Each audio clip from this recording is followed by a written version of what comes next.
बाप एक मुकद्दस मुहाफ़िज़ है जो सारी ज़िंदगी ख़ानदान की निगरानी करता है। बाप एक किताब है जिस पर तजुर्बात तहरीर होते हैं, इसे अपने से दूर मत करो।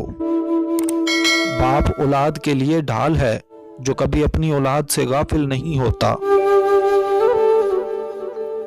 बाप एक जिम्मेदार ड्राइवर है जो घर की गाड़ी को अपने खून से चलाता है। वालिद दुनिया का वाहिद शख्स है जो खुद से ज्यादा आपको कामयाब देखना चाहता है। बाप एक ऐसा क्रेडिट कार्ड है जिसके पास बैलेंस ना होते हुए भी हमारे ख्वाब पूरे करने की कोशिश है। बाप का एहतराम करो ताकि तुम्हारी औलाद तुम्हारा एहतराम करे, और बाप की इज्जत करो ताकि इससे फैज़ याब हो सको। बाप का हुक्म मानो ताकि खुशहाल हो सको। बाप की सख्ती बर्दाश्त करो ताकि बाकमाल हो सको। बाप जन्नत के दरवाज़ों में से बेहतरीन दरवाज़ा है।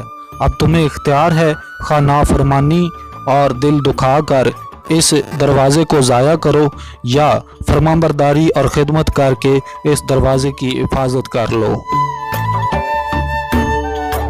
दुनिया की सबसे बड़ी नेमत माँ और बाप हैं।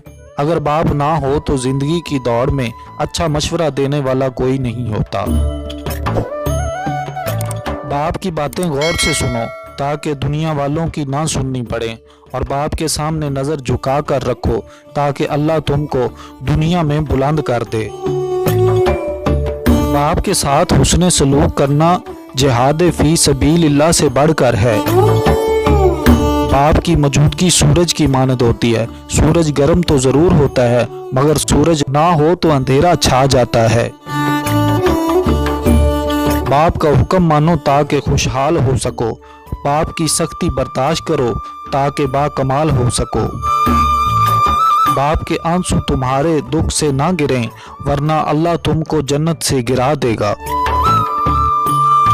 वालिद का सख्त अंदाज और माँ का नरम लहजा हमारे मुआशरे में घर के माहौल को मतवाजन रखता है।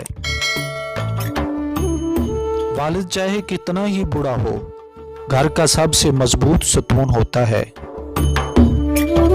माँ के पांव तले जन्नत है, लेकिन याद रखो बाप की नाराजगी तुम्हें जहन्नम में ना पहुंचा दे।